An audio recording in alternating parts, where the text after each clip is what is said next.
Hi, friends, and welcome back to Music History. And today we will be doing our artist appreciation for today's hip hop. And today we will be talking about Eminem. Today you will learn about Eminem so that you can understand how Eminem became the king of hip hop. And you know you have it when you can recall how Eminem grew up and the impact of his music. So let's get started. On our screen, we see a picture of Eminem. Eminem's by name is Marshall Bruce Mathers III, born October 17, 1972, in St. Joseph, Missouri, in the United States. He is an American rapper, record producer, and actor who is known as one of the most controversial and best-selling artists of the early 21st century. So, how did Eminem become Slim Shady himself? Eminem had a turbulent childhood marked by poverty and allegations of abuse.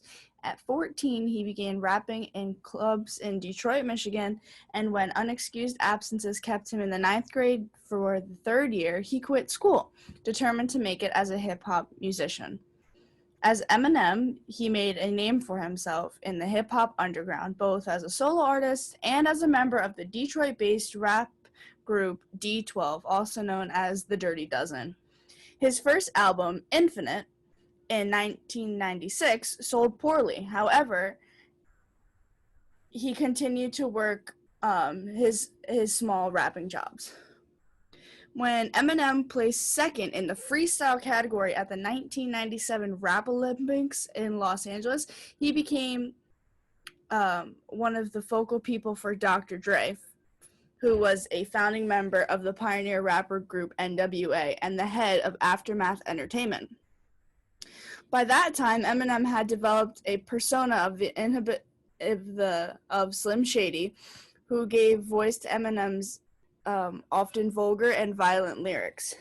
And that was in his early music. His early music was a lot to do with his childhood and how he grew up. So he would often have some pretty angry music. With Dr. Dre as his producer and his mentor, Eminem released the Slim Shady LP early in 1999. Benefiting from the inventive channel surfing music video for his hit song My Name Is and the instant credibility of Dr. Dre's involvement, the album sold several million copies and Eminem won 2 Grammy Awards and 4 MTV Video Music Awards.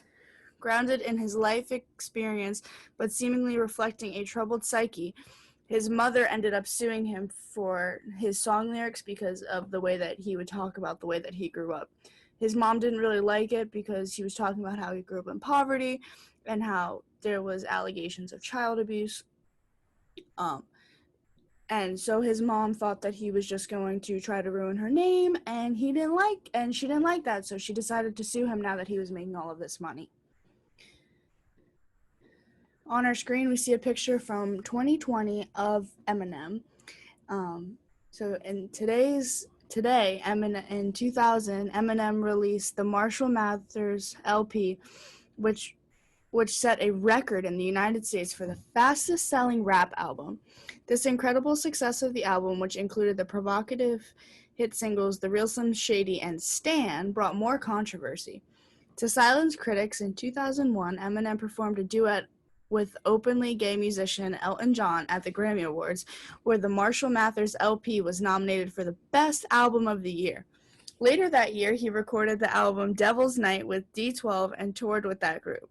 He also created his own record label, Shady Records. The D12 Collective, 50 Cent, and other rappers signed to and released albums with the label. Outside of music, Eminem is pretty well known. He returned in 2002 with the Eminem Show, which proved to be nearly as popular as the Marshall Mathers LP. Also that year, he made his acting debut in the semi-autobiographical 8 Mile. So 8 Mile is a film about Eminem and how he grew up in Detroit and how he became the rapper that he is. It's a very good movie. I can say so because I've seen it a couple times.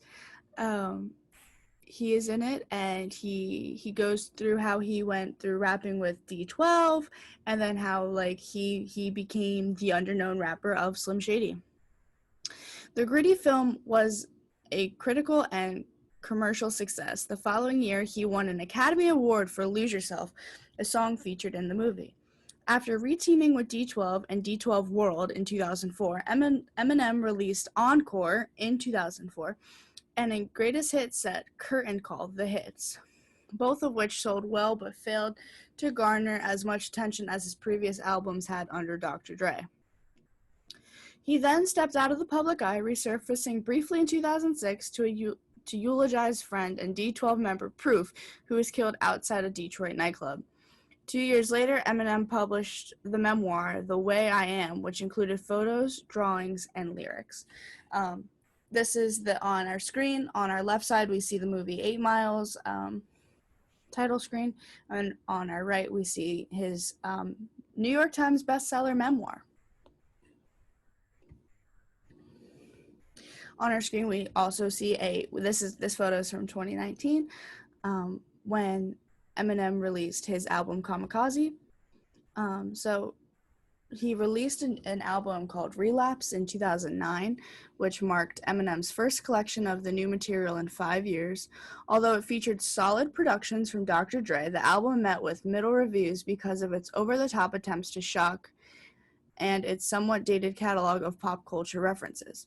Nevertheless, the single, Crack a Bottle, became Eminem's second song to top the Billboard single charts after Lose Yourself, and Eminem won Grammy Awards for both the songs and the album. His next album, Recovery, in 2010, was a response to the criticism level at Relapse. Although Eminem was no longer at the vanguard of hip-hop, Recovery demonstrated that he remained a potential commercial force, as the soul-bearing singles Not Afraid and Love the Way You Lie, featuring the singer Rihanna, both became major hits.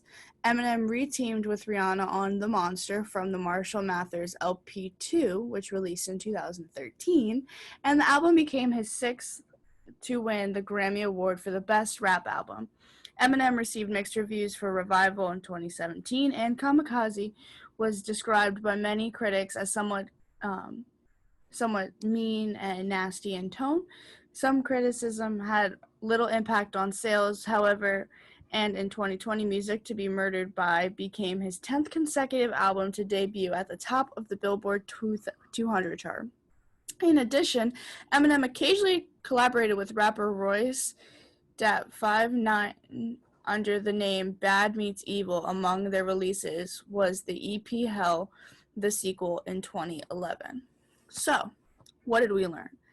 Eminem had a pretty awful upbringing.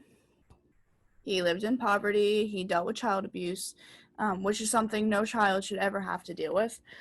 And then we also learned that he has plenty of Grammys because of the way that he writes his music and the way that his music is shared. We also learned that he uses what he experienced as a way of creative output, and I think that's something that we should completely learn from.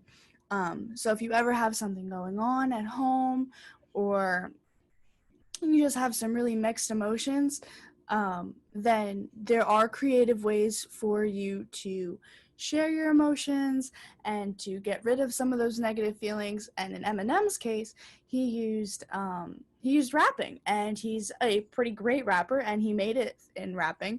So that just shows his perseverance and his strength, which is something that we can all learn from. So for homework, I would love if you guys listen to some of your favorite music by Eminem.